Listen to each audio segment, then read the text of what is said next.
The bowman works the front of the boat and has 4 primary responsibilities: head sail changes, connecting, setting, jibing, and dousing the spinnaker, calling the starting line, waves, and other boats, and climbing the rig for tuning and repairs. The best bowmen are compact, strong, and agile, and have an understanding of tactics, so they're ready for the next maneuver.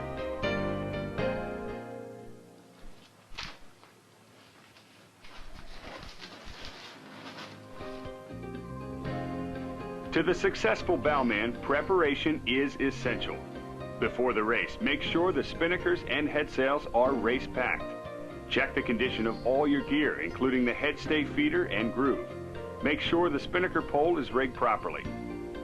Check that the working spinnaker halyard, usually the port halyard, is clear and run to the port side, and also attached to the spinnaker if you're launching from the hatch, or attached to the front of the mast for easy retrieval if you're not. If the boat has a spare halyard, store it at the base of the rig behind the spreaders. Make sure the spinnaker gear is run properly and that the pole is on the correct side for the hoist with the gear in it. Connect the gear to the spinnaker in the bow hatch when you know the call. If the spinnaker selection is changed, simply connect the new sail on deck before the windward mark. Once connected, tape any shackles that could come undone with rigging tape, particularly the spinnaker halyard. Tape everything else that seems appropriate, especially anything that could tear the spinnaker. On the race course, constantly check to make sure the gear is set up right for the next maneuver to catch any potential problem.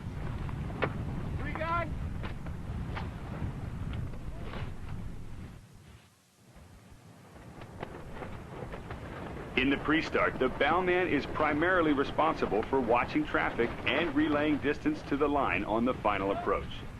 Stay low so the helmsman can see, and give specific directions rather than just information to the helmsman, such as which way to steer and whether to speed up or slow down.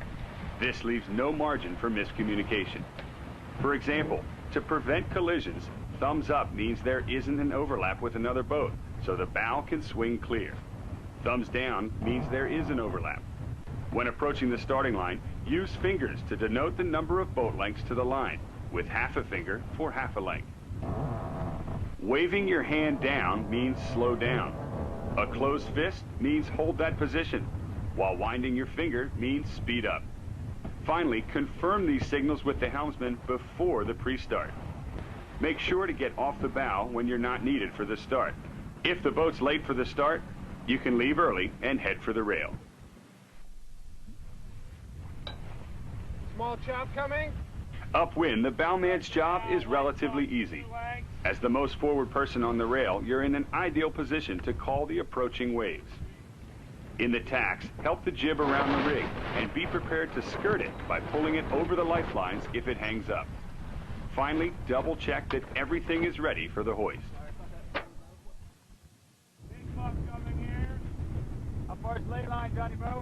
On the last port tack to the windward mark, connect the spinnaker bag to the deck if necessary and plug in the gear. Or, ideally, just attach the halyard if the spinnaker's already in the bow hatch.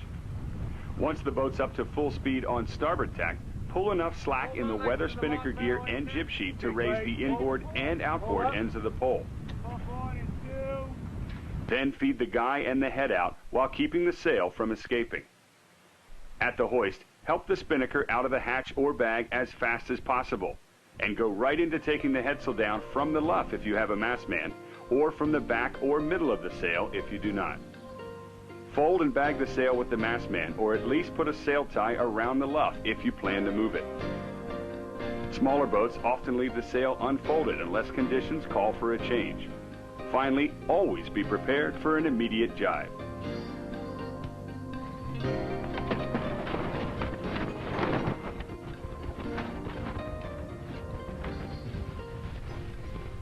For a tack set, raise the inboard end of the spinnaker pole on port tack.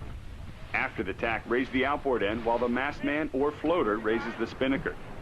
The alternative is to raise the spinnaker and free fly it, making sure the gear's out of the pole before the hoist. Then connect the pole once the sail is set and go right into the jib douse.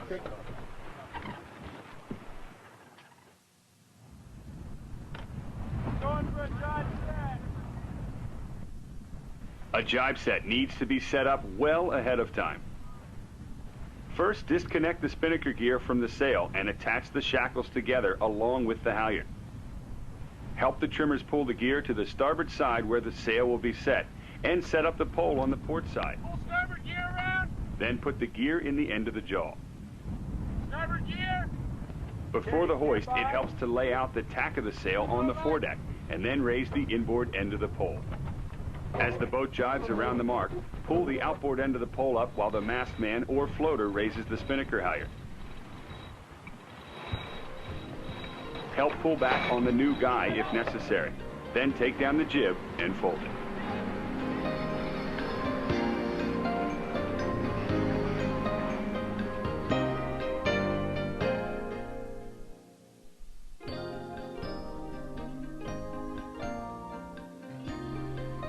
Downwind, the bowman must always be ready for a jibe. For a dip pole jibe, make sure there's enough slack in the lazy guy to connect it in the pole at the bow. Before the jibe, the bowman should be positioned in front of the mast on the leeward side facing forward. Keep the lazy guy in the hand opposite the pole with your palm down and the sail end of the line forward.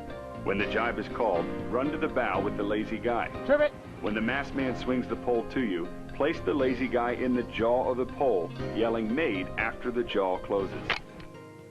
Made! This lets the crew know that they can raise the pole and square it. Push the pole up and outboard to help. When the jibe is completed, immediately set up for the next maneuver.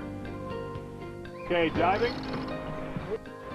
When jibing an end-for-end pole, make sure the back of your leeward leg is braced against the mast for support. As the main begins to swing through, disconnect both ends of the pole and twist it to make sure the old guy comes out. Connect the new guy and shove the pole forward to the spinnaker clew before connecting it back to the mast.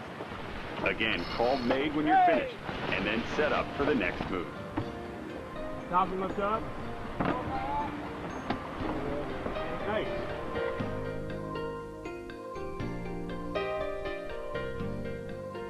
For a downwind approach on port, the best house to use is a windward drop, so the spinnaker is ready to hoist again at the next windward mark. Start by setting up the jib and its sheets on the starboard side. In this case, the spinnaker pole is on the port side, so if the jib is not bagged, it will need to be disconnected from the front or back and moved around the foreguy to the starboard side. In light air, the foreguy can be disconnected from the pole, the jib flipped to starboard, and the pole reconnected. Now, the jib is ready for the hoist.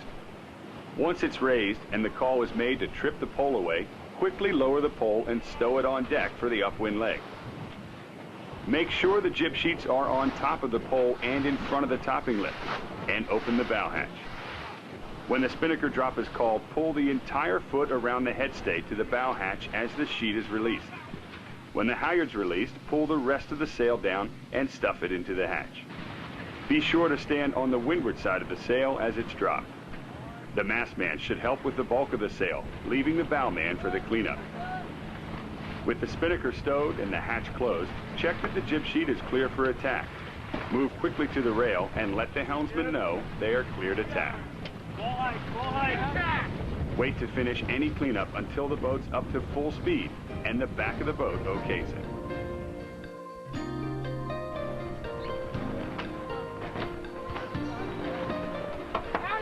Use a lure drop when the boat is on a tight reach and the pole cannot easily be tripped away. In this case, pull the foot of the sail in under the jib as the sheet and halyard are released.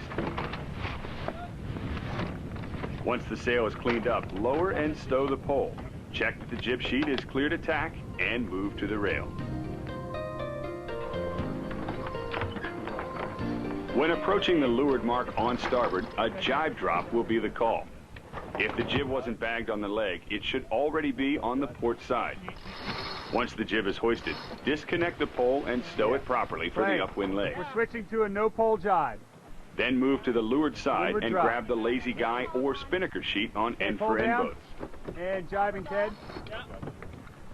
As the boat jibes, pull the sail to you. Lift the foot over your head so you end up on the windward side of it after the jibe, and pull all of the foot to the hatch.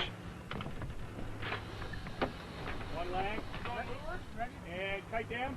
Windward flat, right? Yep. As the halyard is released, simply collect the spinnaker as it scoops down the jib and onto the foredeck.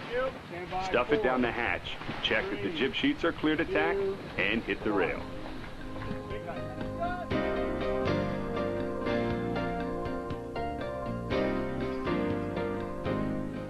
The best bowmen in the world have come up with time-tested tricks of the trade that help them do their job more efficiently. First, wear a climbing harness and outfit it with a lanyard-attached multi-tool and rigging tape. Be sure to tape anything that could snag, such as ring dings and shackles. Taping cleats also keeps lines from catching on them. Tie a piece of string between the top of the pulpit and the base of the forestay to keep the guy from snagging at the hoist. The knot, of course, is also taped. Shock cord can be attached to the bow hatch on some boats and fastened forward below decks. This helps close the hatch once it's lifted off the deck and keeps it down. Cover the hatch handles with large pieces of sail repair tape to keep the lines from catching on them. Attach shock cord between the pole bridles to keep them flush to the pole when it's not in use. Pull enough slack in the starboard spinnaker gear needed to raise the pole and wedge it between the shrouds at the deck. This way the pole is ready for the hoist. If you're launching out of the bag, attach the starboard spinnaker gear shackle to the port one and leave the port one open to be attached to the deck. This way you can use one hand to attach the port gear without losing the starboard gear. And if you do drop the starboard gear, it won't stray farther than a short reach forward to retrieve it. For the first hoist, tape the sheet and guy together with a small piece of tape so the sheet won't drop under the pole and disrupt the first jibe. Once the spinnaker is up, flip the lazy sheet on top of the pole jaw and wrap it around the guy to prevent it from dropping under the pole as well. The bow is a challenging position. The most important thing to remember is to give yourself enough time for each maneuver.